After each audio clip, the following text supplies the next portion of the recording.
right, welcome everyone to another not so exciting episode of Two Bar Connection this week, as we have some more layoff news as usual, because this wouldn't be an episode about layoff news, but today we have some very particularly devastating layoff news, as Microsoft has chosen to yet again lay off 1,000 people due to their incompetence. So, I mean, normally what we do is we have introductories, where like kind of like talk about our personal lives, but I'm here with my co-host James. Yes, hello there. Hello there. So normally like we would chit chat a bit, about like what's going on in personal lives and like what games we've been playing, but in light of the devastating layoffs that have been happening this week, I think it's best if we kind of just go straight into it. Well, we both agreed. At my insistence, it's a lot to get through. The Xbox story alone will probably cover half of this episode, so I'll let my best friend take it away. Yeah. Okay. So, take a deep breath. You're gonna need it. Yeah, I'm gonna fucking need it, man. Yeah. So on July 3rd, the day before, we celebrate America, right? We do on the we celebrate the American tradition of mass layoffs in the tech industry, as Microsoft has announced that they have laid off 4% of their staff, and that has impacted a extremely large number of studios and jobs. So the most high-profile ones here have been the Initiative closed, and of course Perfect Dark canceled. And on top of that, Everwild also canceled, which is a game in development over at Rare for a while. But beyond that, there was also an unannounced MMO that was being developed by ZeniMax Online, who developers of Elder Scrolls Online. There was also the cancellation of an unannounced FPS game by Romero Games, and the entire staff had been laid off after Microsoft decided to pull funding from it. King, the makers of Candy Crush, ended up losing 10% of their entire staff, which is crazy because Candy Crush is, makes billions of dollars. We also have reported layoffs at Raven Software, Sledgehammer, High Moon, which are a bunch of Call of Duty support studios, which Sledgehammer being a main studio that develops mainline Call of Duty games. We also have Turn 10, who makes the Forza Motorsports games, which are very highly celebrated racing games that are kind of in league with Gran Turismo for the racing sim genre. And apparently they have lost 50% of their staff and are probably going to be relegated to a support studio for the Forza Horizon series. And, well, we also have layoffs at Rare, of course, after Everwild was canceled. But we also have some minor layoffs over at Halo Studios, with some more details going on with Halo Studios and some woes they've been going on. Now, also, to note, this has been the fourth time that Microsoft has decided to do mass layoffs in the span of 18 months. Which, is absolutely insane, because last time there was thousands of people laid off, and the time that there was thousands of people laid off. I can't remember off the top of my head how much it was, but it was a lot. It was well, I mean, every time layoffs happen, entire studios shut down, just to put it into perspective. Yeah, like last time it was Tango Gameworks, right? A beloved studio who made the best game that Xbox has ever had in two console generations, which that closure was just absolutely baffling. Turned around and went like, oh, we need smaller games that win rewards, and it's like, what? Like this is a game that exactly did that, and you guys are now complaining that you don't have enough. Okay, whatever. So yeah, exactly. Let's not reopen that wound. So this came after Phil Spencer had emailed a memo out to all studios. It's a bit of a doozy. I kind of don't want to read most of it because most of it is just trash, to be honest. It is, yeah. We don't have much respect for Phil on this podcast. But there was one part of it that was particularly anger-inducing, and I'll read this part, right? And you'll see why in a moment. So he starts off in the second paragraph of his memo saying, "I recognize these changes come at a time when we have more players, games, and gaming hours than ever before. Our platform, hardware, and game roadmap have never looked stronger. The success we're seeing currently is based on tough decisions we've made previously. We must make choices now for continued success in future years. A key part of that strategy is discipline to prioritize the strongest opportunities. We protect what is thriving and concentrate effort on areas with the greatest potential while delivering on the expectations the company has for our business. This focused approach means we can deliver exceptional games and experiences for players for generations to come. So what he's pretty much saying is, yeah, so we know we laid off people in the past. We also know that, we're doing the best that we've ever done before on paper. But you know what? The real reason why we're doing so fucking awesome is because we keep laying people off. So you know what? We're going to do more layoffs off. So, thanks for helping us out to get here. But bye-bye. Pretty much. Ay, my lord. Oy vey. Yeah. Yeah, guys, if you ever have the decision to make for your game studio, die or merge with Xbox, just no. Let your studio burn. Go into file for bankruptcy. This is the alternative is not optimal,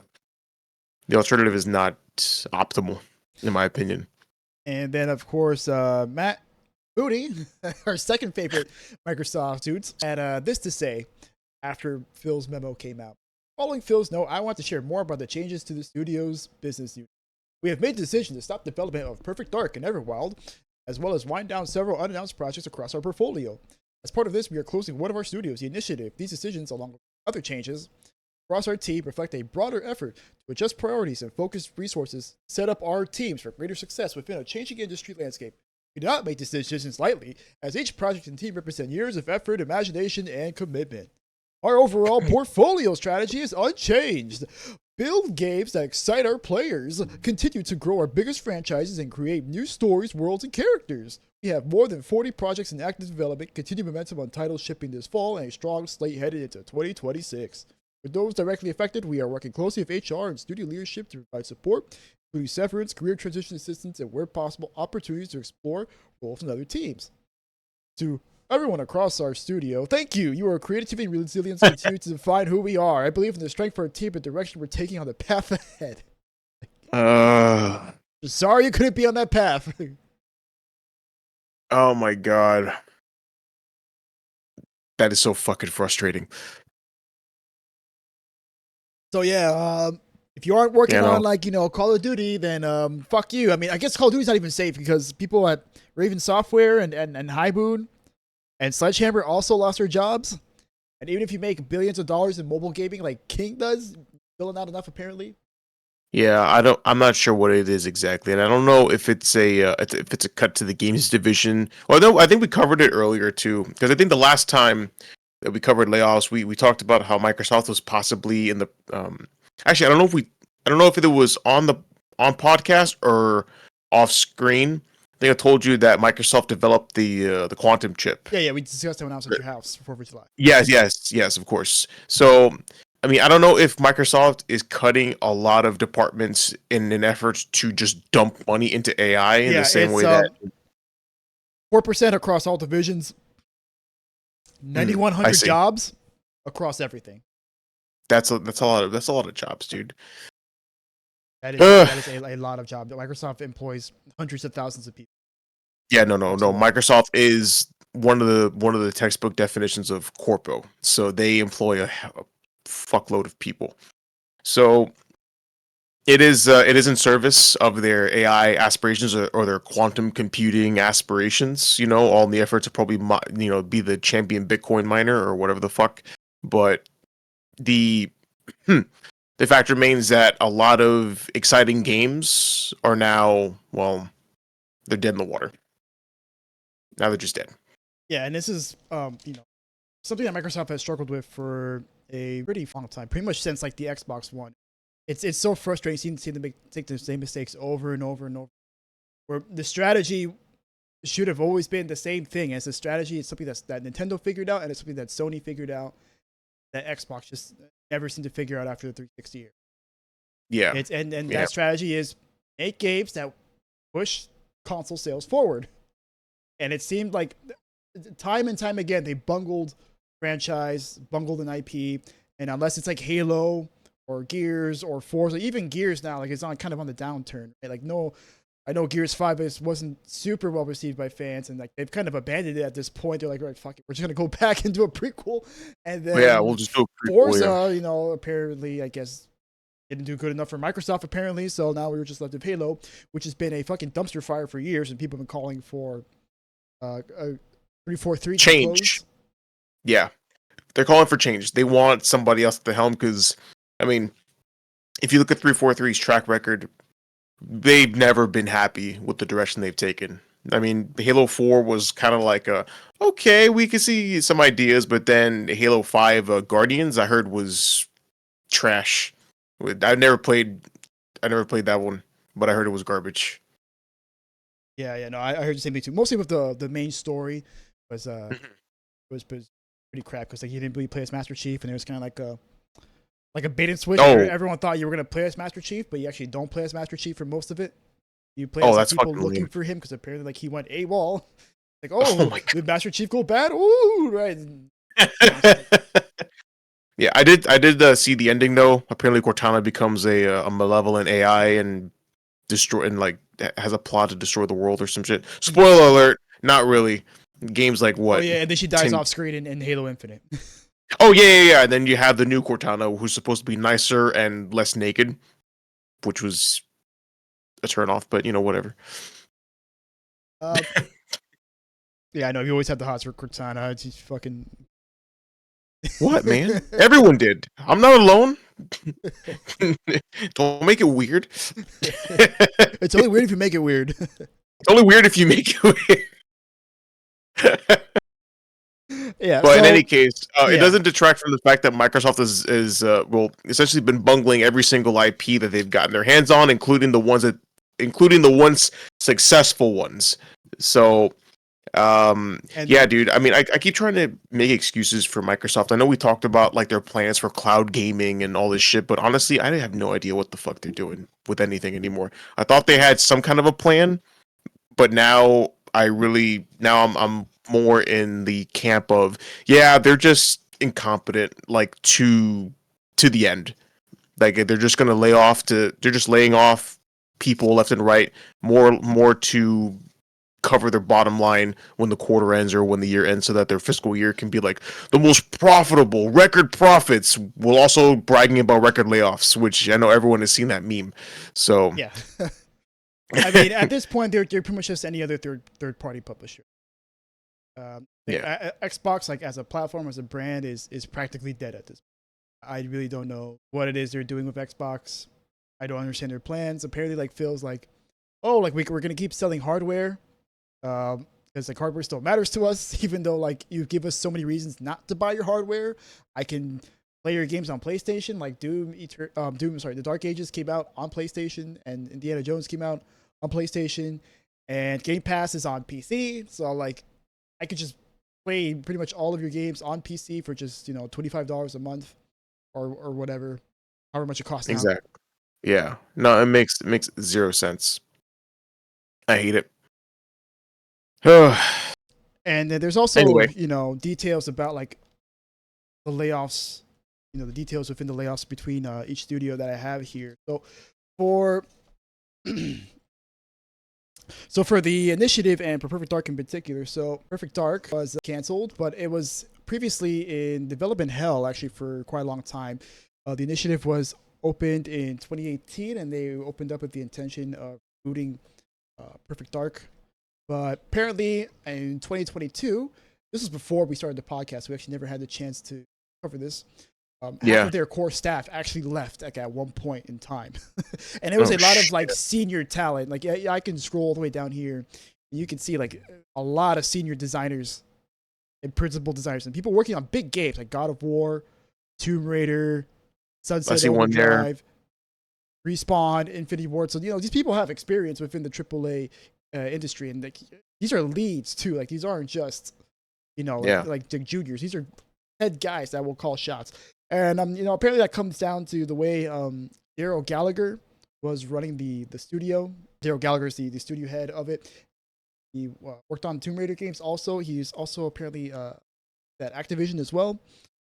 And he ran a kind of like a top-down ship there, and they were kind of expecting more of a bottom-up approach because that's how the initiative was sort of advertised. So they kind of felt like they kind of got bait and switched. So in 2022, they kind of just left en masse. Mm-hmm.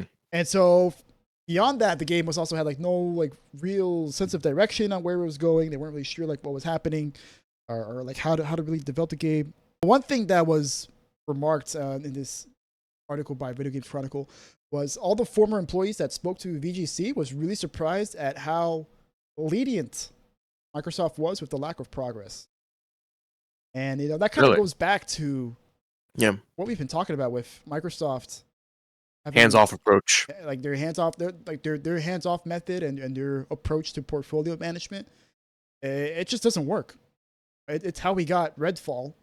And how Phil was like, "Oh, we don't know how this happened to us." Like, it reviewed really well internally, but obviously not because the game was a fucking broken mess, and it was being made by a studio that was known for making immersive sims, and they'd never made a looter shooter before. And everyone who signed on to that studio wants to make an immersive sim. So when they said, "Oh, we're not making immersive sim, we're making Far Cry looter shooter nonsense," like, all right, fucking them out. Vampires.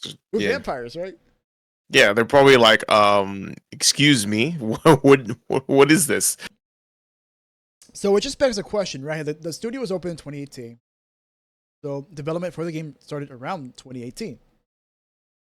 And it just makes you think, like, what the fuck was Phil and Matt and Sarah Bond, what were all these people doing, like, during that time? Like, why aren't you stepping in? Why aren't you going, like, hey, like, what's happening? Where's the game? Like, what progress have you made? Where are you going to go? Do you have any problems with management? Like, what can we do to help you guys? I think, well, I mean, at the time, they were probably too focused on making those deals, because let's see, let's do the math. So the studio was founded in 2018, and then COVID happened in 2020, which it just messed up, it fucked everyone's progress up. So imagine for 2 years, they were probably in the middle of, negotiating with Bobby, at least for the Blizzard Activision deal. So they really couldn't spare any manpower to go or call and be like, hey, well, they probably did something simple like, hey, how's it going? Oh, it's great. Okay, perfect. Carry on. And then, oh yeah, we checked on them. No problem. But there was probably a lot going on in terms of the higher ups because they were really focused on just nailing these big fish like Activision Blizzard.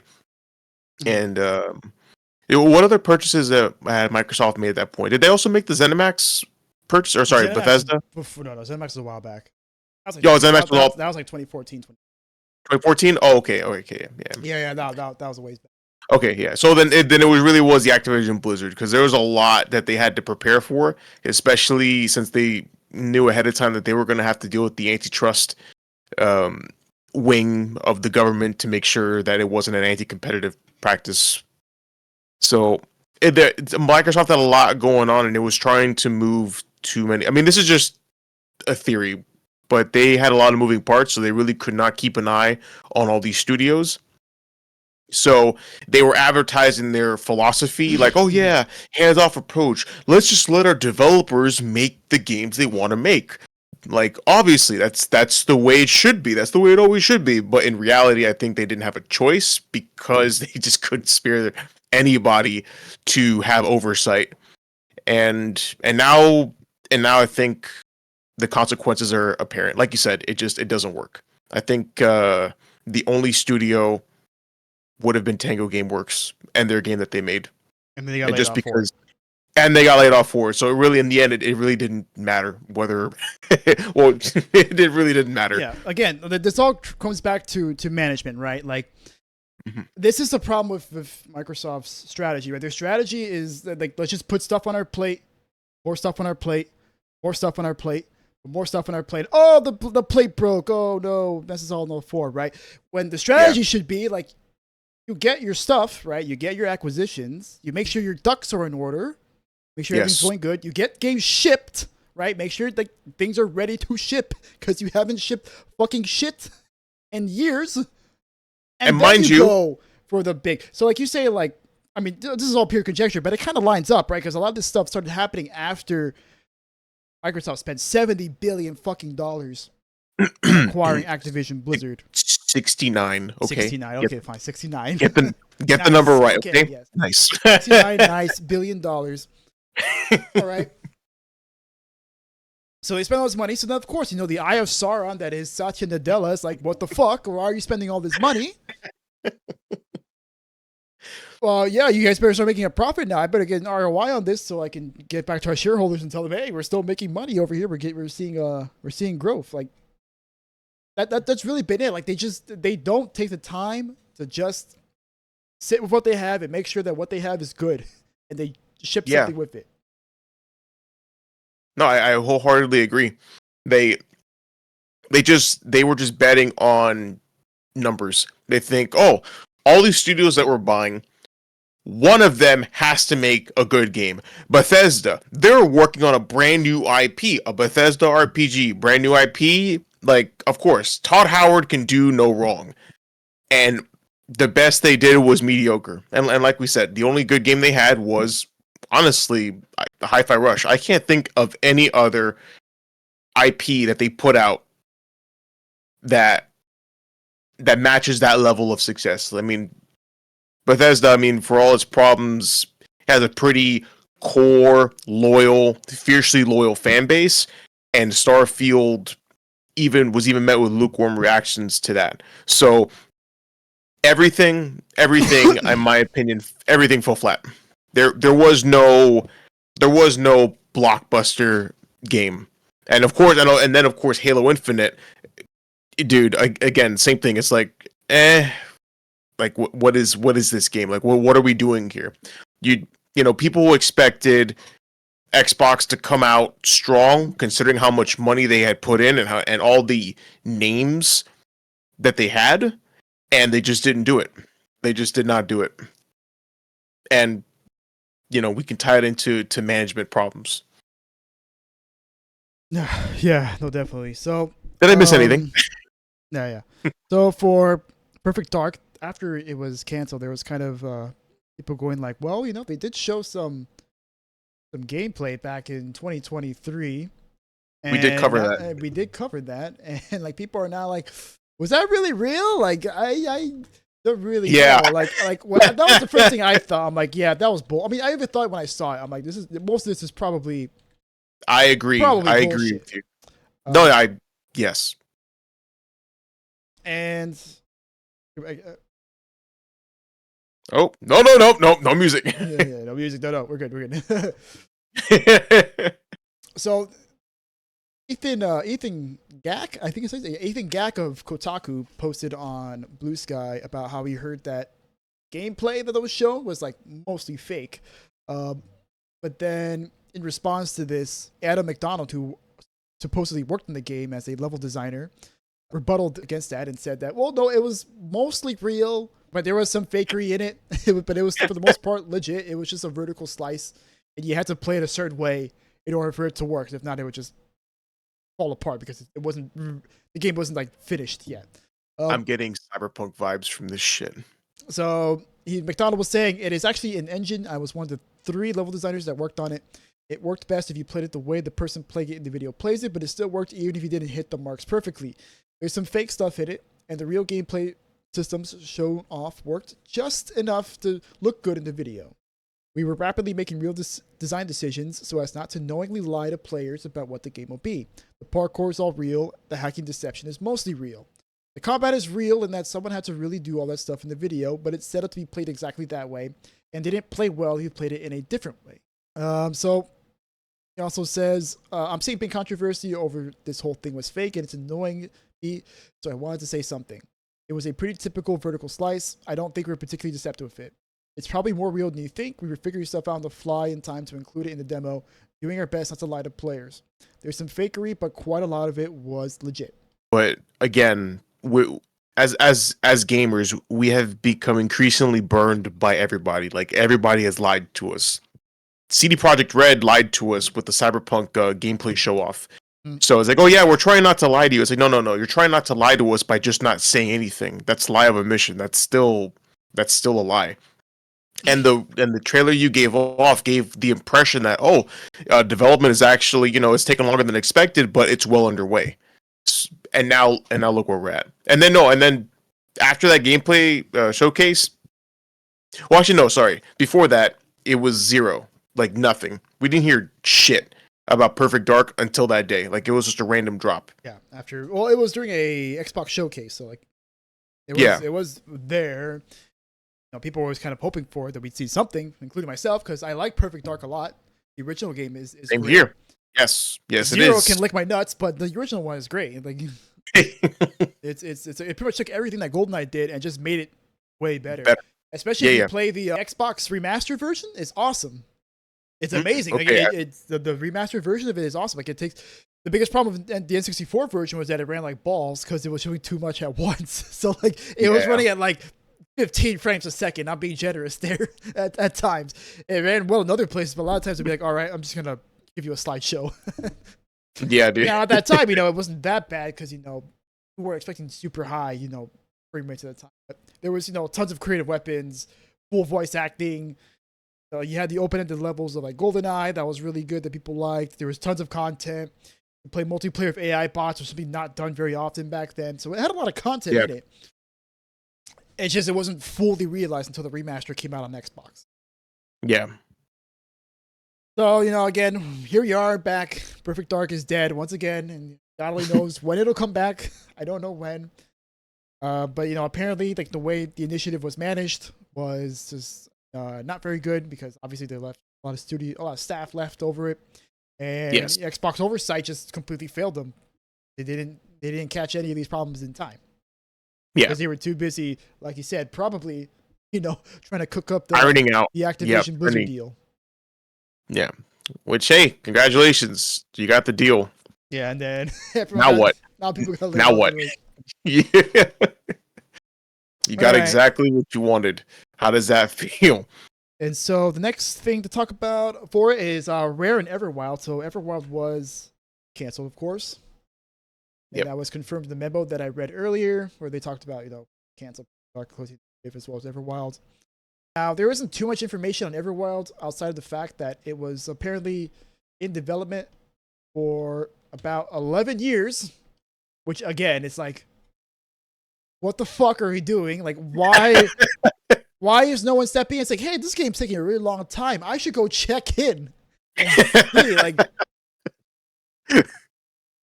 And when you go in, you be like, hey, maybe you guys should, pick up the fucking pace, like do something, pick some kind of direction, change your scope, make it smaller if you have to, but just stop taking so much time. But the game itself was apparently going to be a third-person action adventure game with some God game elements.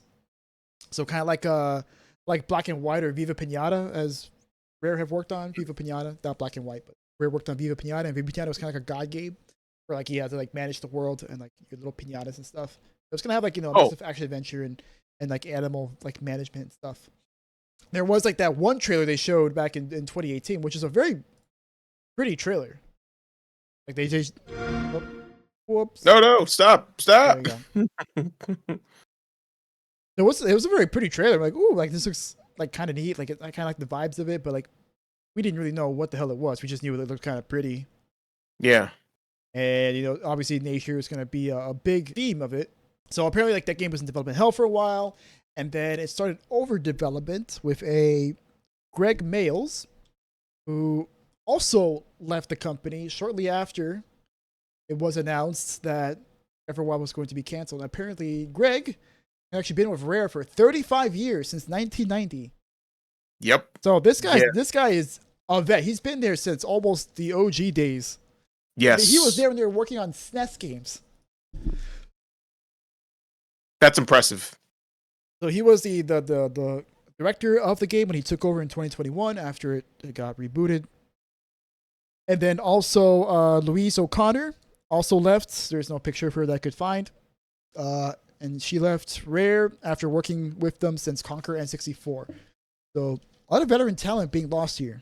And I mean, when you lose veteran talent, you lose out on so much experience. Yes. And so much like talent that has been owned over the years. That's the result of what happens with layoffs. And then what happens, right? You have no idea. You have people who you don't have veterans on. So you don't have people who know what they're doing. So you have to get juniors on. The juniors don't know what the hell they're doing. They take forever to get their work done because the managers have to retrain them and show them how everything works and bring them up to speed. When you could just get on a veteran that just goes like, oh, okay, no, I got this right. He'll finish like 2 weeks. What junior will take like 2 months to finish. Yeah, that's exactly right. Now, he left on his own. He wasn't a part of the layoffs as far as I could see, but it wouldn't be hard to imagine that he was just like, well, enough's enough. Like I could imagine him saying that. Like it's too much of a coincidence for that not to be the case in my eyes. Yeah, of course. Yeah, he saw the writing on the wall and he thought, "Nah, I'm gonna step out on my own." It's so sad seeing what Wow. happens to Rare, dude. It is very sad. Under Now Microsoft. Like, I can't think of one. I mean, I don't care about Sea of Thieves. I know you like Sea of Thieves, but I could give a fuck less about Sea of Thieves. honestly, like I haven't played. Like I really only played it because some friends of mine in school wanted to play it, and we were having fun. Like it's a fun game to play with people, and but yeah, like there's nothing really profound about it. It was just Yeah, and it seems it like was now Rare's going to be just the Sea of Thieves studio yeah. at this point. Yeah, this one in particular really upsets me with how they have handled Rare. I mean, apparently, like Rare also themselves have been kind of fucking up because apparently they insist like, no, Microsoft doesn't make us do anything. Like we want to do all these things. We want to make Connect, and we want to make Banjo Kazooie into Tears of the Kingdom before Tears of the Kingdom with like what? Okay, sure. I understand like wanting to branch out, but damn, like would it have hurt you guys to make like an actual Banjo Kazooie game or something? Yeah. Granted, Viva Pinata is a good game, but Perfect Dark Zero fucking sucked, and they really haven't made like a smash mega hit that's like worthy of their legacy. They pretty much did Sea of Thieves, and really, and even then, Sea of Thieves took a long time to get good. No, it took a long time to get good. Like when it first came out, it was so lame. It was kind of like it's funny. It reminds me a lot of No Man's Sky. It started off rough, bland, and then it got good as they added content to the game. And there's still getting content to this day. Like it's still getting regular updates. Yeah, still getting regular updates. They advertise it all the time. Like got updates. They even had a crossover Pirates of the Caribbean at one point. Yeah, actually, there's a story mission with Captain Jack Sparrow. That's true. And yes, there was like a whole ass quest behind it. Yeah, it's a whole ass quest, and it's pretty cool. Actually, it's cool. And if you're a fan of the movies as well as the ride at Disney World, it'll definitely tickle your nostalgia bone. It did for me, but I never got to finish it. Me and my friend Aislinn never went back to it. Okay, so then, for the next set of closures and layoffs here, we have ZeniMax Online and Project Blackbird, which was an MMO that was being developed by ZeniMax, and it was in development since 2018. But that was expected because they were making a new engine for it, and it was still on time and reaching all of its deadlines. They just had to work through a lot of pre-production because MMOs, really big, and if you're making a whole new engine for it, that's obviously going to take a pretty long time. So it was ready to enter full production, and it was set for release in 2028. But I guess for Microsoft, that was going to take too long.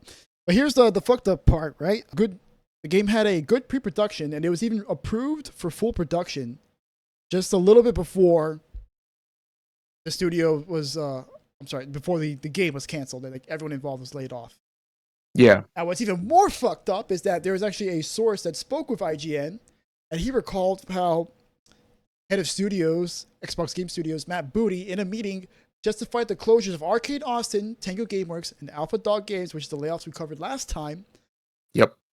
With the caveat that they were going to increase the headcount of ZeniMax Studios to help with this game. And now this game has been canceled, and all those people who got moved over are now without. Yes. What the fuck are they doing? Management, why? And apparently, no one at ZeniMax really knew about the layoffs until pretty much the day of, practically, because of news reports that were going on.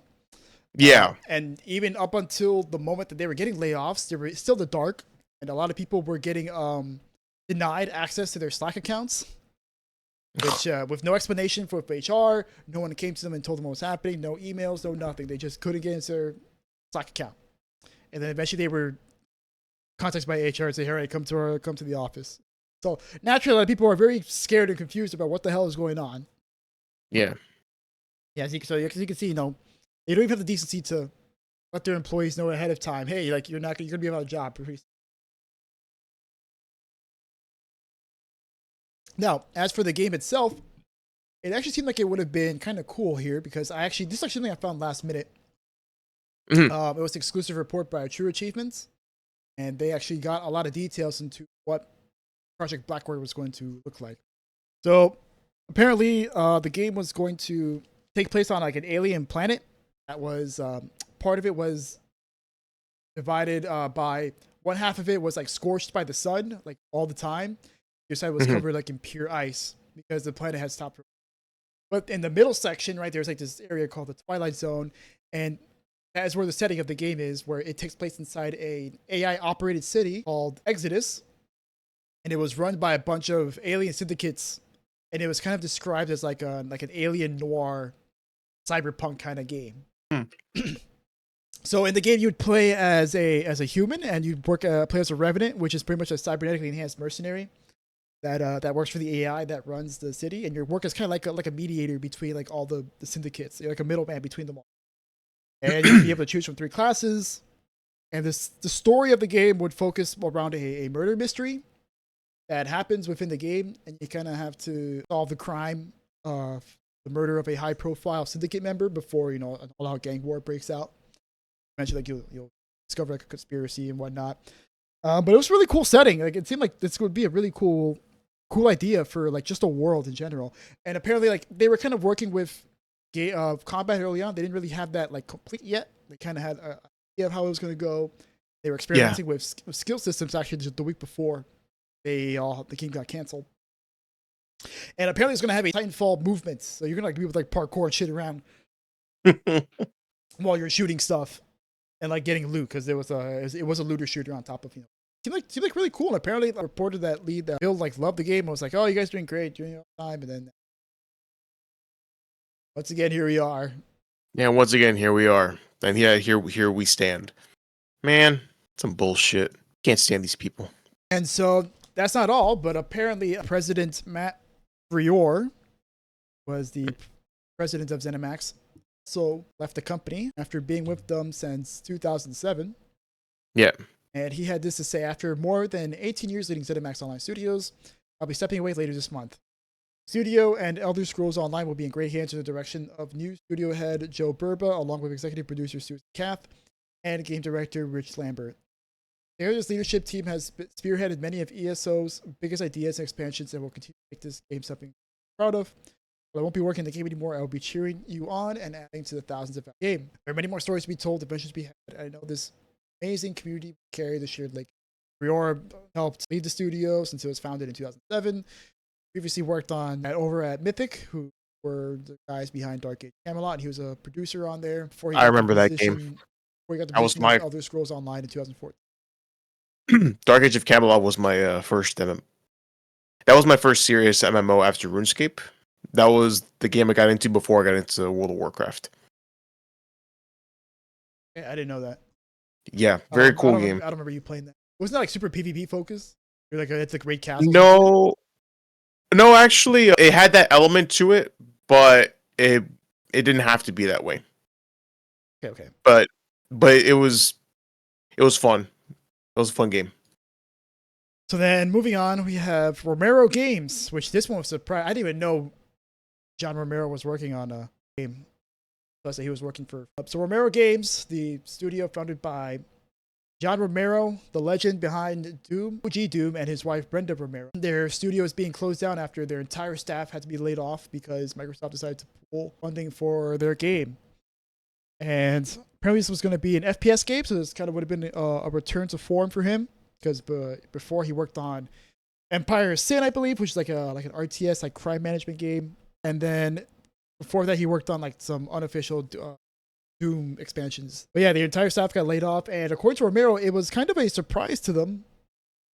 It was surprising that it happened at all, because according to him, Romero says that they had hit every milestone on time, every time, consistently received high praise, and easily passed all of their internal gates.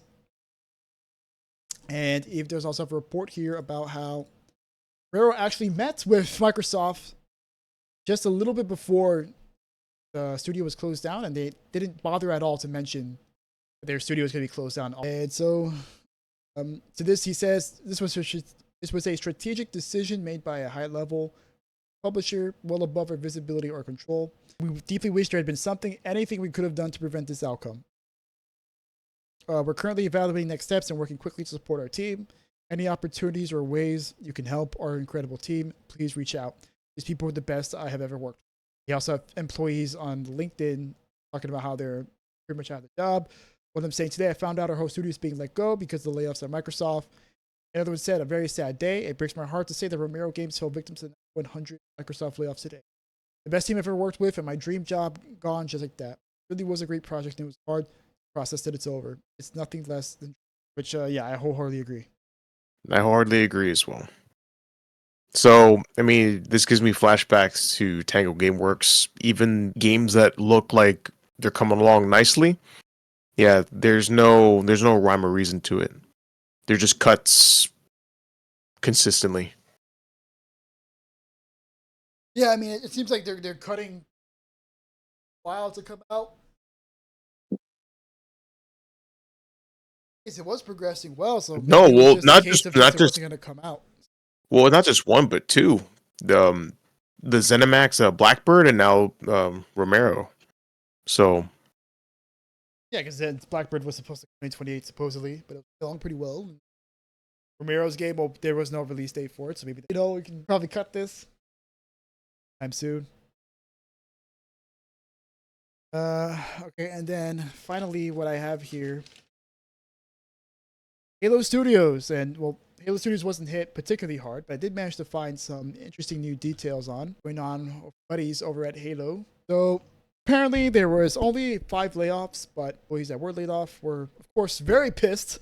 One of them saying, I'm personally super pissed that Phil's email to us bragged about how this was the most profitable year ever for Xbox, the same breath as pulling the lever. I wasn't sure what part of that I was supposed to be proud about, which, yeah. Also within the article, so this is by Engadget, I should mention. They have a really good article on this. So apparently the mood at the studio is pretty tense, as Halo Studios is working on multiple games. And there's one project in particular that has been in crisis. One employee was quoted saying, I don't think anybody is really happy about the quality of the product right now. There's been a lot of tension and pep talks trying to rally folks to ship. It seems like Halo Studios 343. Doesn't matter if you call them 343 or Halo Studios, right? They're going to be on fire no matter what. They all burn the same. different name for the same flaming piece of crap. And so the Engadget spoke with another employee, and he said that since 2023, there's been a general shift towards working with contracted studios rather than individual which was the reason why Halo Infinite was in such a messy state that it was in, because constantly relying on individual contractors who would save the company for months, and then they would leave, and then they had to get someone else on board. They'd have to catch up before they leave. Now they're working with like a full-on studio. Apparently, this mirrors the way that Call of Duty and Battlefield are developed as well to help make development. The employee also said Xbox in general feels years behind the curve in game development. That leads to a lot of wasted time. And so, interestingly here, Engadget points out how Microsoft has increasingly focused on AI, a shift that's propelled its stocks to new heights. And with that, the CEO Satya Nadella said over in Meta's LlamaCon that 30% of the code written by the company was actually written by AI. And also, Engadget also reports how Copilot, the AI system for Microsoft, is no longer optional within Microsoft. So you better be using your Copilot. And so the same developer that Engadget is talking about said they're trying their damnedest to replace as many jobs with AI. Well, I mean, we kind of guessed right. They're going all in on AI. Yeah, there was reported by the Seattle Times that Microsoft was going to be quoting $80 billion AI development for the next year. That's incredible. So, I mean, I'm not going to say definitively, but, there's a little smoking gun-ish if you ask me. I'm sorry, bro, but pattern recognition is a hell of a thing to train yourself out of, and I'm not an idiot. I can put 2 and 2 together just fine. And yeah, that's pretty much it. What I have here for everything that's been going on. Yeah, I know, as you can see, absolute fucking mess. Absolute mess. Absolute mess indeed. And yeah. Well, nice to know that the video game crash is still going on. Yes, it's going on in slow motion and in real time right in front of us. Yes. At least as far as the AAA part, or as Perfect Dark can put, quadruple A. Oh my lord. That's what they advertise. They say, "Oh, we're a quadruple A studio. We're a quadruple A Get the perfect dark." get the fuck out of here with that You bullshit. know what's better than 3 A's? Fourth 4 A's, yeah. Yeah. Woo! Aren't you excited for our games? We had an extra Man, letter really, there. no, yeah, no, I have nothing else to say on the matter. Xbox crumbling in real time. I mean, other companies are having their issues, but man, Xbox is I I think having it the worst right now, in my opinion. No, Would absolutely. you- Yeah, They are become. We remember how like Embracer was yeah, pretty much crashing out for like 2023. Pretty much just spent the entirety of 2022, 2023 crashing out. This is yes, what's happening now. Except it's arguably not even arguably. It is worse because I think it is way worse. this is affecting way more people, affecting way more projects like across the board. Hmm. And I wouldn't be surprised if this isn't the last. No, it's not the last. There's gonna be more. I think like over the next 6 months, we Yeah, can probably look forward to some more layoffs. yeah. And a question, and I have a question: are there any Xbox titles that are set to be released soon? Let's look. I know there's that Clockwork Revolution game. Oh yeah, the BioShock Infinite clone. Yeah, yeah. Actually, it's kind At of least that's what it looks like. At least that's what it looks yeah, like. yeah. I mean, they're definitely going for that like 1920s steampunk look that That Bioshock went Infinite. for. Yeah. But it looks kind of cool, all things considered. It's being made by InXile, our really good RPG studio that consists of former Black Isle members who worked on like old school Fallout. Yeah, so they're definitely going for like that turn of the century Yeah. steampunk look. And it does seem like it'd be a really cool game. This is a really long show. I was like, this trailer's going on for a long time. Like, holy shit. But like apparently this is one of their big games coming out. I think I find some more. Actually, let's look at what their catalog. I know also Ninja Gaiden is coming. Yeah, Ninja Gaiden. Oh, Outer Worlds 2, which Will be 80 smackaroos. they smackaroos on a game complaining about capitalism. God, the irony is not lost on me. And it Still. will be on PlayStation. Okay. Oh Lord. Oh. Yeah, let's see what they got here. Just real quick. Pretty much all I can think about. Yeah, no, that And I don't know any of these. I mean RoboCop, but I mean, I don't these could be multi. Oh, this one. I want to play this one with you. By the way, there was a demo Oh, for it. oh wait, yes, you told me about that. It's Sea of Thieves, but with No. space. That's Wildgate. That's different. This is Oh, this is kind of like that, except like you go to planets and like you get it's PVE though. This is PVE. oh, okay. Like We'll talk about it later. So obviously I don't want to ruin the pace of the show. no, it's fine, it's fine, it's fine. But still, like, no, I'm only asking because it's like, what does Xbox have that's coming out soon? Call of That Duty. is Yeah, Call of Duty. no, that doesn't count. I don't count that. No, I refuse. I refuse to count that. So far, all they've done really is release Doom: The Dark Ages. Outer Worlds is coming out. Ikema. All things you can get on other platforms. Exactly. There's no Xbox exclusive titles.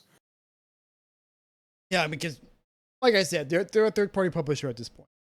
Although Clockwork Revolution is apparently being Xbox exclusive, which is really weird. Like, why at this point? Yeah.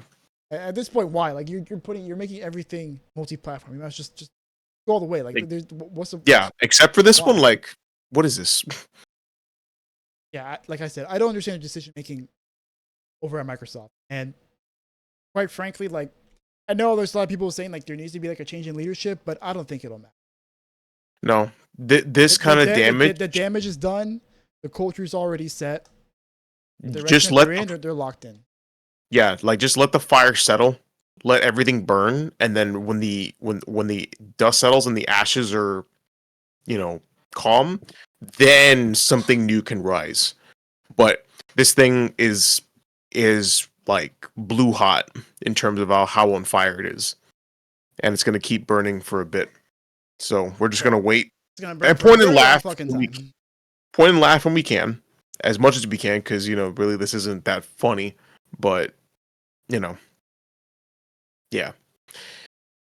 Anything else you want to talk about Xbox? Fuck Phil Spencer, fuck Matt Booty, And fuck you, Sarah Bond. Bond, and also fuck Matt Turnbull, who, in reaction to all this, he had this delightful yet since deleted LinkedIn post where he said that, hey, what would be real comforting for you guys? How about you use some AI to help you guys navigate through this? So he said, these are really challenging times, and if you're navigating a layoff or even quietly preparing for one, although he's executive producer at Xbox Game Studio. Because why wouldn't he be? Yeah, this is why I say it doesn't matter. Like, if they get rid of leadership, like they'll just put some asshole like this on. Yeah. I know these type of tools engender strong feelings in people, but I'd be remiss in not trying to offer the best advice I can under the. I've been experimenting with ways to use LLM AI tools like ChatGPT or Copilot to help reduce the emotional and cognitive load that comes with job loss. Here are some prompt ideas and use cases that might help if you're feeling overwhelmed. This reads like an AI post already. Career planning prompts. Act as a career coach. I've been laid off from a role in the industry. Help me build a blah blah. Okay. Resume and LinkedIn help. Here's my career resume. Give me 3 tailored versions, one for AAA, one for platform publishing, and one for startup. Bro, can you just stop? I don't want to read this shit. Get the shit out of my face. People are sick. As you can expect, people on Blue Sky aren't too happy Really? about this. And I even found an article on it. I found the original article on PC Gamer, and they have like the perfect picture to sum it up. Of course. Just yeah, if you've seen Blade Runner, you know exactly why the scene is like perfect for this. Such a poignant scene. Very poignant scene that just perfectly encapsulates what's going on. What's going on with that post. Oh man. Fucking A. Shit'll give me an aneurysm. Yeah. Oof. But who else is getting an aneurysm though? Tell me. Build a Rocket Boy. Oh my god, they've returned. They have returned once again and with more layoffs. Woo! It's kind of funny because this was actually the biggest layoff story that we had current for free Xbox. Yeah, free Xbox. And there's also some other layoff stories that I wanted to cover happening at a Chinese room. They're developing the new Vampire the Masquerade game, which is gonna fucking suck, by the way. It's gonna be awful, and I'm gonna cry tears. Wow, I'm so sad over what happened. But I digress. Anyway, so Mind's Eye developer built a Rocket Boy, and the disastrous layoff process after a terrible launch. And apparently, there has been emails sent out to 300 UK workforce members, and apparently, emails have also went to PlayFusion, which is another studio that's owned by Build a Rocket Boy. They have been working on a game called Attendant, which is an FPS game, and it's right here. So we can confirm that we have had to make the painful decision to notify our hardworking team of some internal changes at Build a Rocket. While we're working to reassign roles for as many of those impacted by these changes as possible, sadly, we are initiating a formal consultation process that may result in redundancies. This decision has not been made lightly. We are committed. Yeah, they always love saying that. Not been made lightly. This wasn't easy. They always say that. It wasn't an easy decision. And we are committed to handling the process of transparency, fairness, and respect for our employees. We will provide further details on the team. Launch of Mind's Eye has been significant milestones for Build a Rocket Boy, but we know that we still have a lot more to do to grow our community for the coming years. Challenges we face will only strengthen our resolve. And while we are deeply saddened by today's decisions and thankful for our team, this shift allows us to focus on delivering ongoing updates and performance optimization for Mind's Eye, while also ensuring the long-term success of Build a Rocket future. And so yeah, Build a Rocket Boy is pretty much on fire after Mind's Eye was absolute crap. Arguably the worst game to be released this year so far. Yep, so far. Kind of advertised itself as like a GTA, like Cyberpunk GTA. Like, ooh, this would be kind of cool, right? And then, it's anything but. a GTA game. It is an open world game that doesn't want to be an open world game. It has like no side content. It's just story. And I looked up the wiki of the story, and it's fucking insane. Apparently, there are aliens that show up at the end of the game. Oh my god. I just heard them like, what aliens? And then I had to look it up. Like, there's no fucking way they put aliens in this game. Like, sure enough, yep, there's apparently alien technology and like aliens that show up towards the end of the game. Damn, they really want the alien route. So yes, they are kind of like GTA. Except the aliens aren't a cameo; they're a part of the story. Good job, guys. So this was just a quick update on what's happening over at a Build a Rocket Boy. You know, things are on fire. People are being laid off.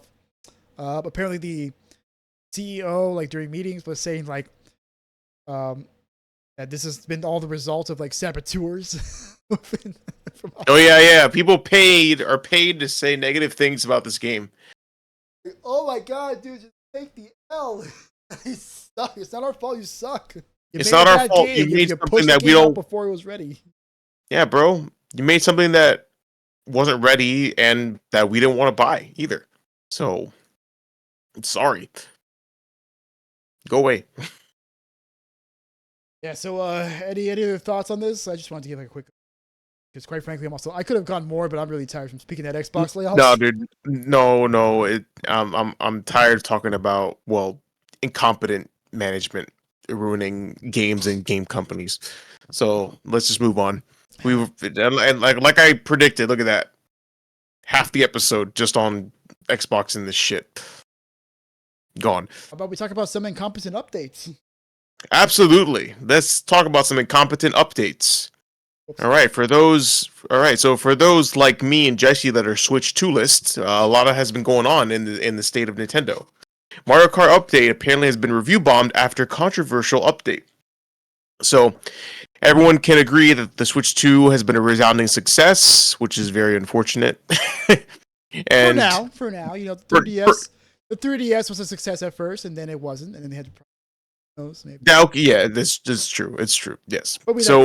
I digress. Yeah, no, it's okay. It's all right. So, the Switch 2, however, did release to critical acclaim. People have been ranting and raving about the system, specifically Mario Kart World and its open world environment. However, despite being critically acclaimed and well received by fans, Mario Kart World has apparently caused some controversy due to its new update. So, they reinvented themselves and they introduced a vast and vibrant open world for players to race in. However, when it comes to multiplayer, the problem is once the races are finished, players must drive to the next circuit in intermission races, which showcases the game's open world, and it has caused some problems for for the players. So, for those that are unaware of how Mario Kart works, is who doesn't know how Mario Kart works? You race, you win, then you go back to like a lobby screen and then you load up the next race. But apparently now what they're doing is instead of going to a lobby, they actually have you drive to the next racetrack in its open world to kind of stress that, hey, listen, this is a nice open world and we want you guys to really take it in. So what players have done to bypass this is they have taken to the random course selection option, which will instantly teleport racers to the new track. And Nintendo was like, oh, you made it easier for yourselves? Well, have no fear. We're going to fix that for you right now. And in the game's latest update, changes have been made to make that intermission, so that long stretch where you have to go to the next track and have a little mini race with your friends, are now semi-mandatory. So this is obviously has caused problems for players, because dude, it's a fucking hassle. It really is. I don't know. I liked the old ways. I like going to a lobby. Imagine. I mean, this is gonna sound stupid, but imagine Call of Duty. You play a map, and then the map is now changed. You have to fly a plane to your next map before you can play your match of Search and Destroy. Pretty bad example. but I believe my point still stands. Yeah, and I heard that the open world segments of the game kind of suck. Yeah, It's just an yeah, excuse to drive from one course to the other, and it's just like, well, you could have just streamlined this and just because of that, I just show up at the next course and just race like I normally would in literally any other Mario Kart game. or just make it optional. Like have people teleport, and then they can drive around in their free time if they even want to drive around in their free time. So no, this is ass. This is just straight ass. So yeah. So in response, they're they're review bombing it.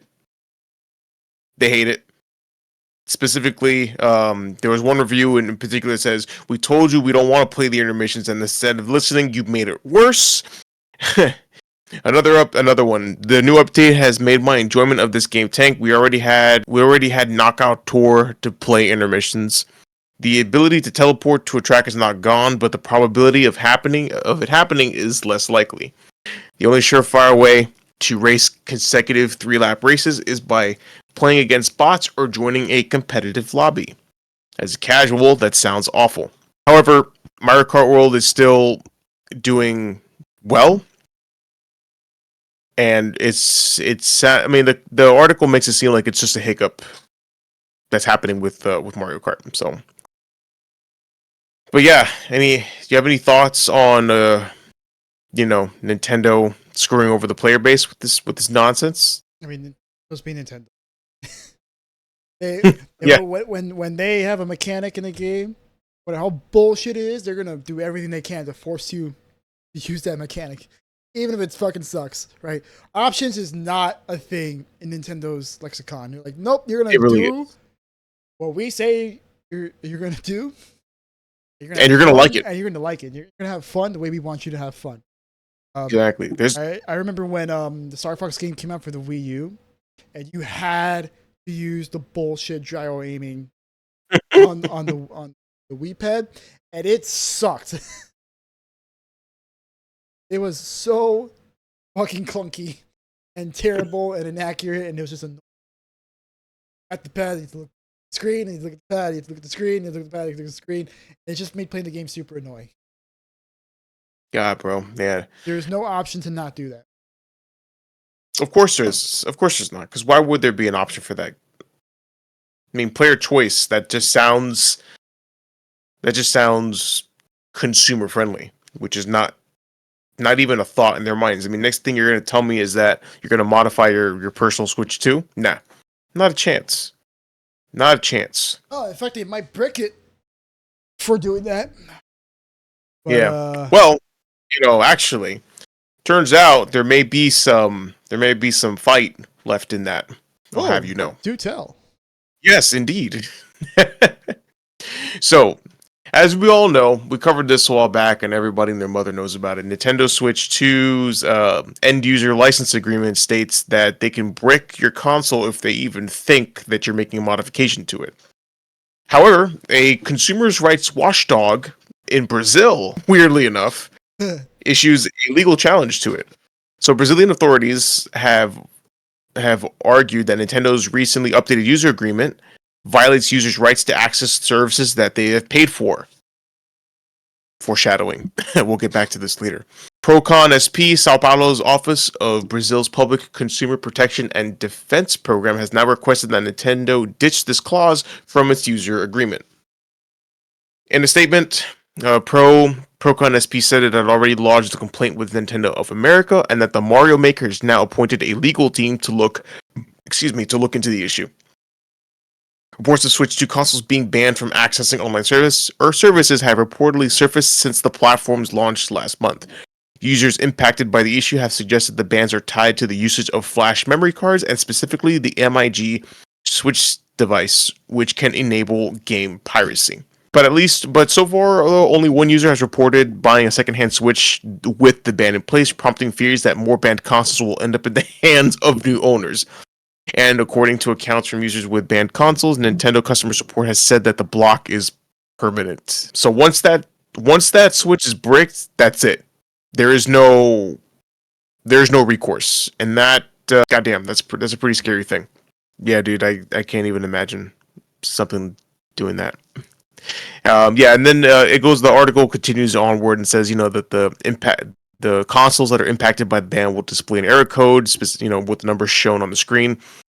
While attempting to access any online functions, impacted consoles are unable to download and play any digital games or game key cartridges, access system updates or game updates, online multiplayer, etc., etc. Essentially, it kills like half the functionality of the system.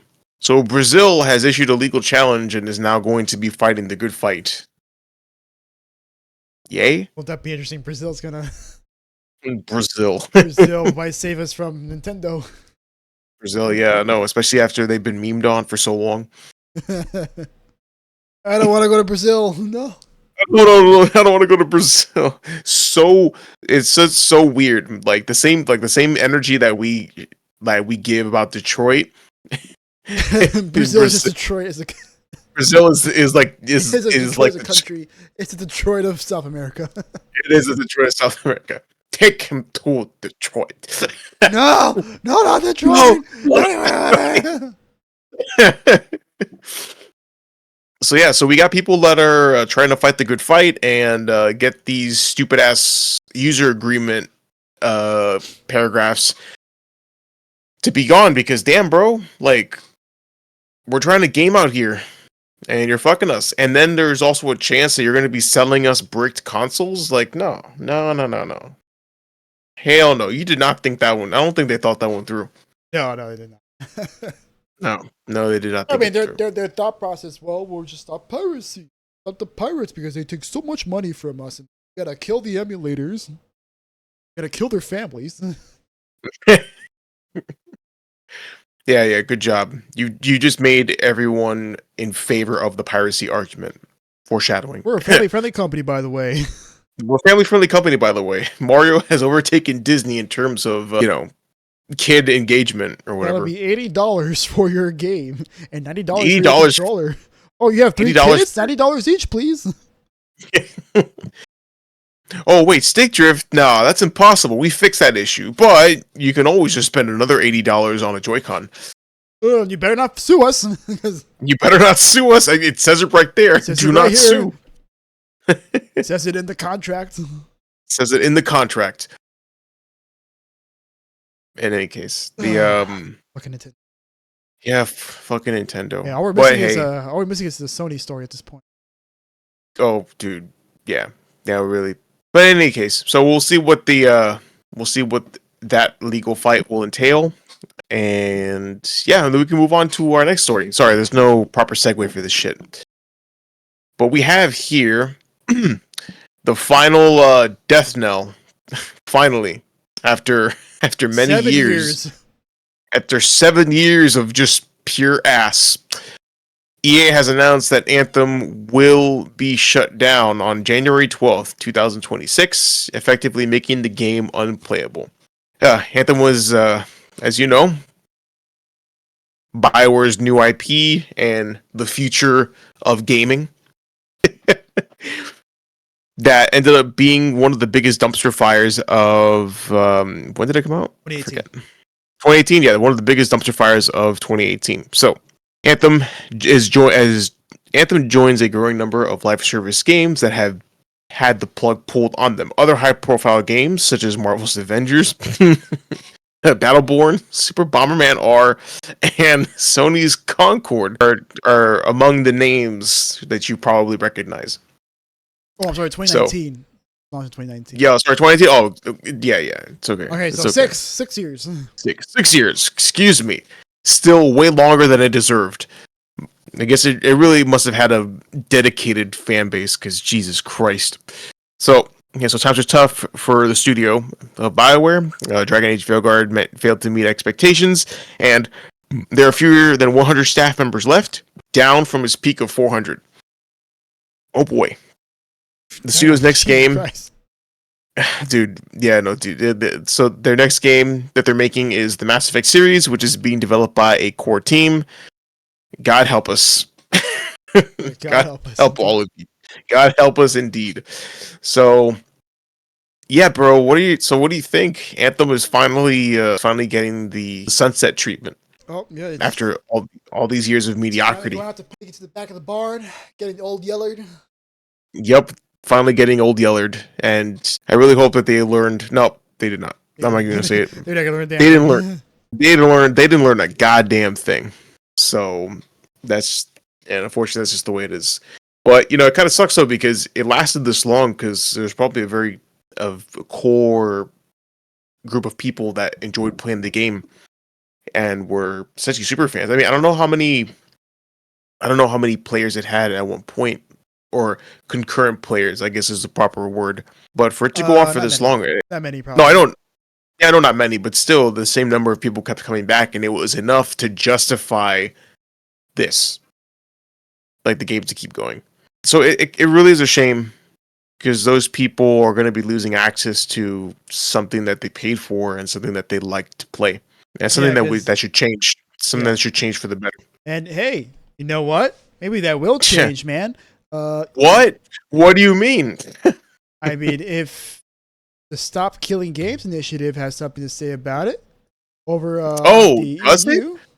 Yes, because even if you enjoy stuff like Anthem, you deserve to play the game too. At least according Absolutely. to Stop Killing Games, which is an initiative that has been started by our boy here, Ross Scott from Cursed Farms. Definitely go and give him a subscribe and a like. Yeah, definitely give him a good subscribe and like. I mean, at this point, everyone in the gaming world knows who this guy is at this point, what the Yep. initiative is about. But just in case you don't know, Stop Killing Games is an initiative that has been started by Ross Scott, like I said, and it's aimed at ending the practice of making games unplayable once they lose official support, kind of like Anthem. Mm. And, Yes. And it obliges publishers to have an end of service plan to leave the game in a playable state in some fashion.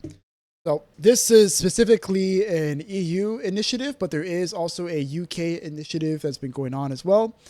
And their main means of getting this initiative goal to go through is through a petition.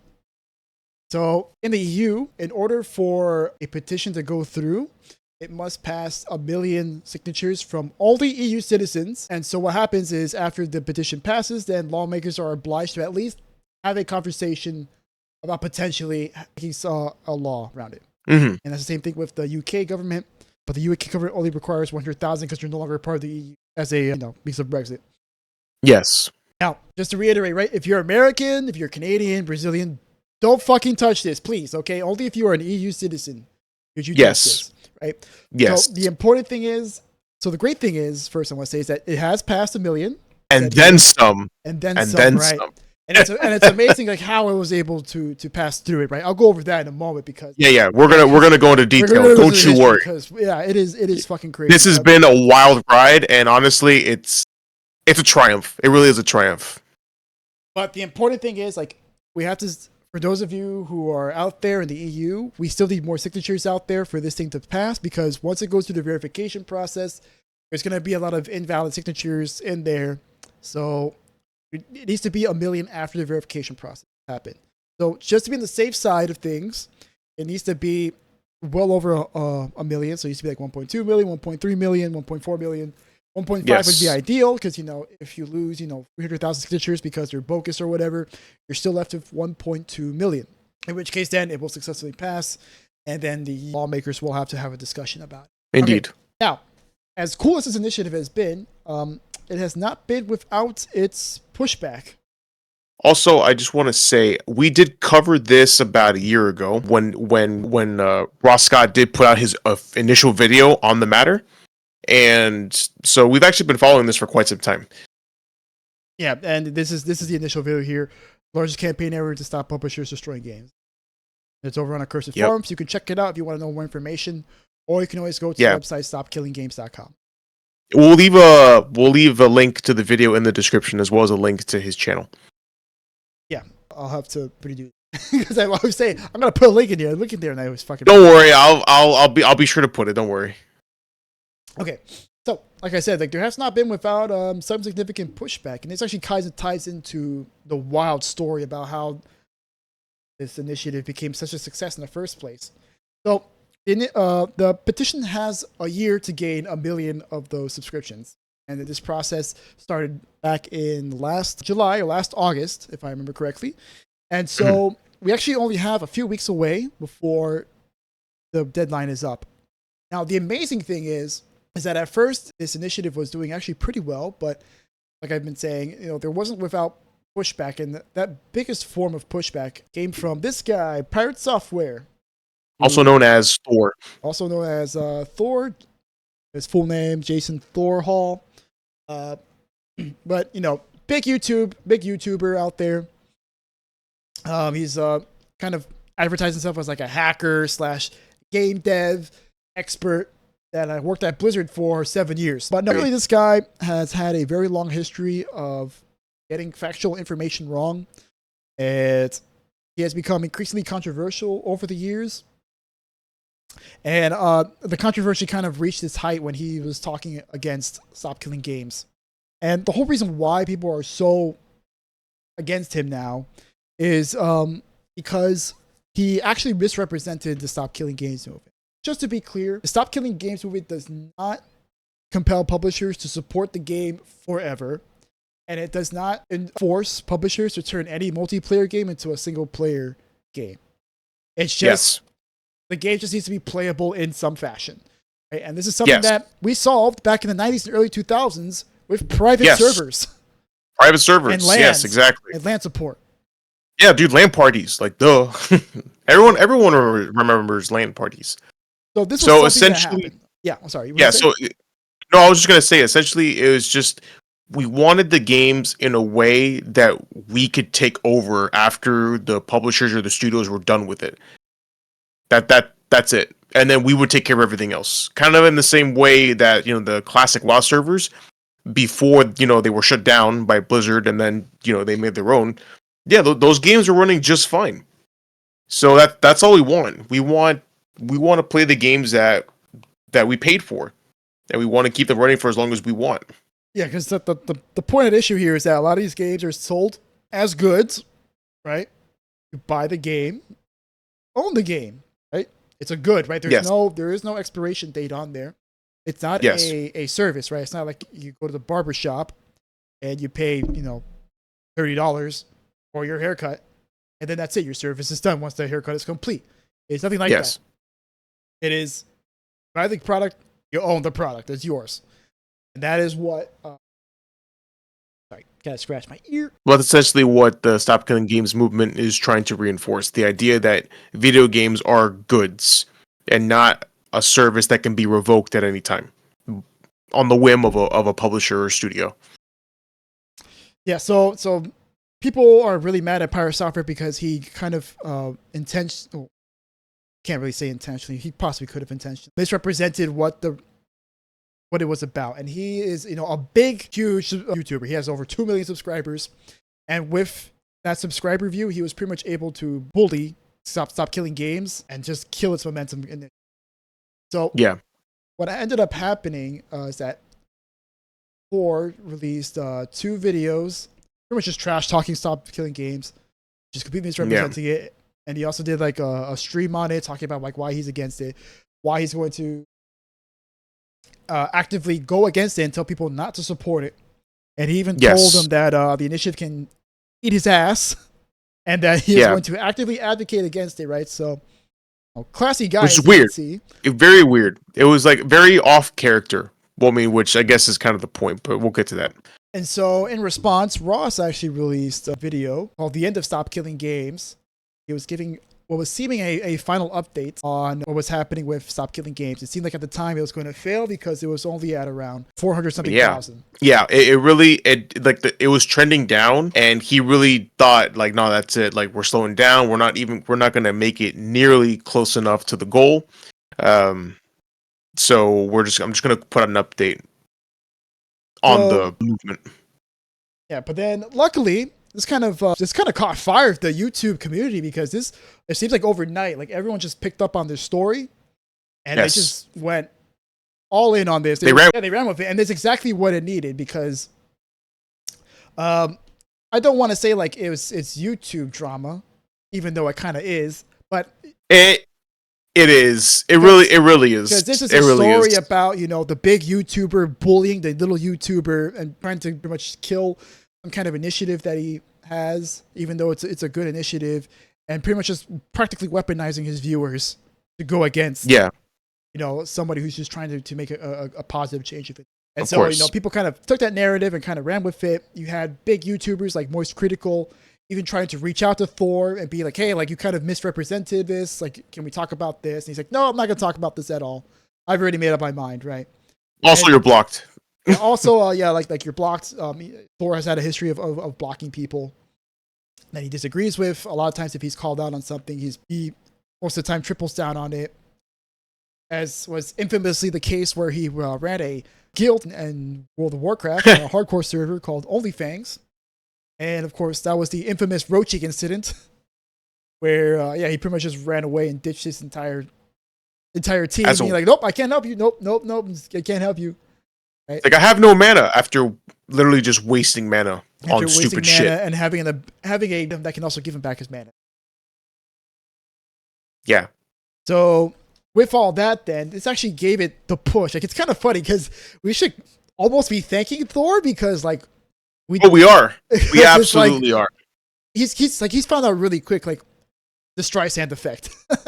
Yes. This is a case study of the Streisand effect, and also about how we just as much need a villain to fight against as we do need a hero to rally behind. And that's kind of what's been happening. Like we've rallied behind Ross as his hero, and then we've just sticking it to Thor the villain. Yep.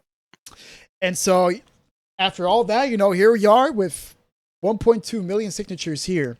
But that's not the only pushback that has been going on, as the Video Games Europe, a trade association representing games developer and publishers in the EU, have also released a statement saying that they are against the initiative. Surprise, surprise. But this is kind of a good sign because this shows that they're scared, right? They wouldn't be making a statement like this. Yes. If they didn't know about this, they weren't scared of it. So they have this to say: we appreciate the passion of our community. However, the decision to discontinue online services is multifaceted, never taken lightly. Love that word, Corb. We love these words. Okay. It must be an option for companies when an online experience is no longer commercially viable. We understand that it can be disappointing for players, but when it does happen, the industry ensures that players are given notice of prospective changes in local consumers.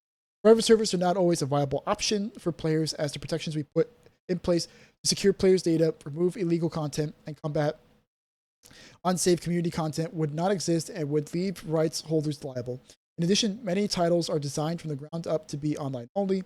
In effect, these proposals would curtail developer choice by making these video games prohibitively expensive to create. We welcome the opportunity to discuss the position of policymakers and those who have led the Europe Citizen Initiative. All of it. Yeah, bullshit all of it, right?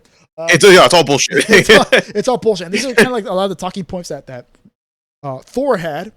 And I've been following his Twitter for like a little bit, and like it's so funny how like he's like, no, you understand game development, we have to do all these things here because we can't do it for like security reasons and stuff. And like developer after developer are pretty much telling him like, no, you're wrong. No, you're wrong. No, you're wrong. It's actually really easy to do this.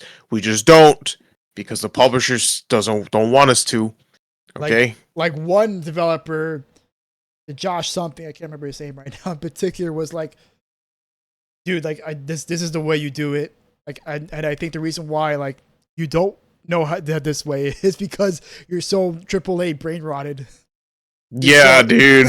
You call them out bad like that. You're so drinking the AAA Kool-Aid and so raised in that culture that you don't understand that there are options for this system to work, and you just don't understand it. Yeah, I'm sure he got blocked. Oh yeah, 100%. Yeah, dude. Yeah, it's like, oh yeah, illegal content and all this other crap, and it's like, dude, people have been hosting private servers for forever. So this is nothing new. People have been able to do this, and people are still able to do it. You just don't want to do it for liability reasons, bro. The whole point of the initiative is it's not your problem anymore; it's ours. Yeah, exactly. Like, what the hell? You're not supporting. You're not supporting it. You're not liable for whatever happens. Most importantly, because that's their big thing. Oh, we don't want to be liable. It's like, okay, great, awesome. You're not. It's 100% in our hands, for better or for worse. So it's sad. No, I mean, it's not really sad. It's just typical corporation, and they're We'll It's like see. that smiling friends meme. The smiling friends meme.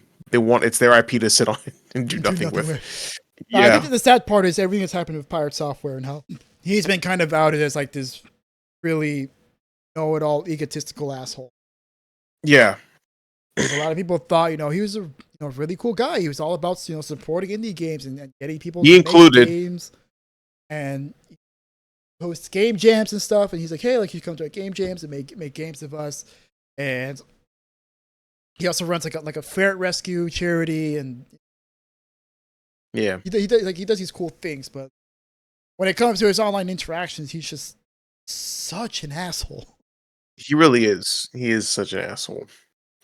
And then he'll just turn around and play victim, Yeah. as is the case with him leaving Off-Brand Games. So Thor is actually part of a show at Off-Brand Games. And apparently, they are the developers of. Damn, I didn't put it here. Rivals of Ether. There we go. Rivals of Ether 2. And a lot of people are suspecting that the whole reason why like he's so against Stop Killing Games is because Rivals of Ether is a live service game. Like it's a Smash Brothers game, but it is a service game. So apparently he is stepping down as a result of all the bad publicity that he has been bringing, and also the review volume that has been taking case over at Off-Brand Games. Yeah, so about as you that. see here, I'm no longer working at Off-Brand Games. People who are attacking all of the games we were publishing and trying to mass review bomb them. Dislike the things I say, but this kind of behavior is unhinged. Learned a lot there, accomplished a lot. Hope they succeed regardless. Love those dudes, love working with them. Hope they keep cooking.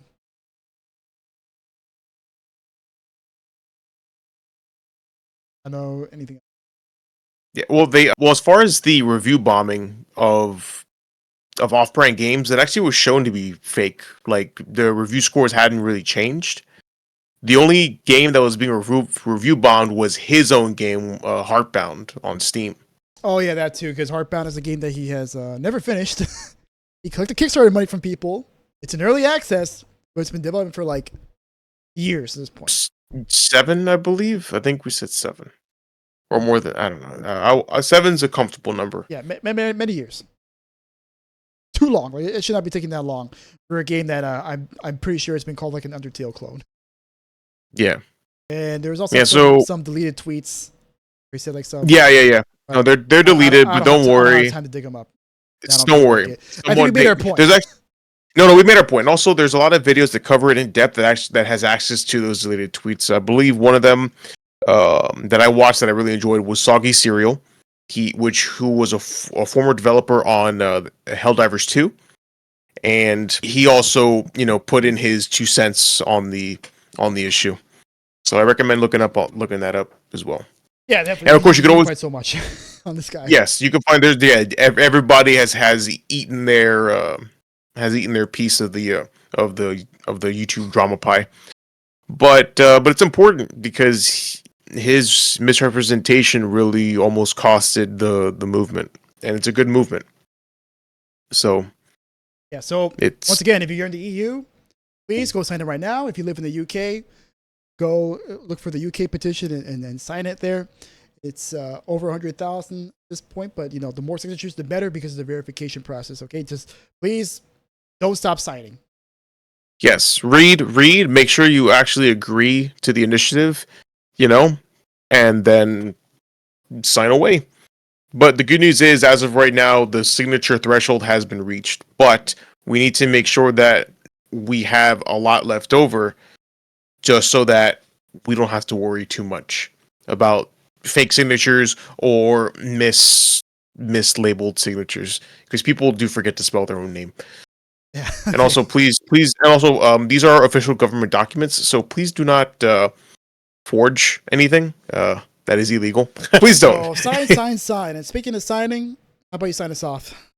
Absolutely, my friend. Well, thank you guys so much for watching this episode of the 2-Bar Connection. We really appreciate you guys giving us a watch. If you like the video, leave a like down below, subscribe to the channel for updates, and also leave a comment down below if there's any games that you want us to play or if there are any news stories that you want us to cover. We are available mostly on YouTube, but in our video format. However, we are also available on audio only, Apple Podcasts, Amazon Music, and Spotify. And you can also catch us. I see you smiling. I see. No. Crap, I'm gonna fuck it up. And you can also catch us on our socials. We're on Twitter. No, we will not call it X, and we are at our Twitter handle at 2Bar Podcast. Yeah, so And thank you guys once again for listening. Good morning, good evening, good afternoon. thank you, and bye, everybody.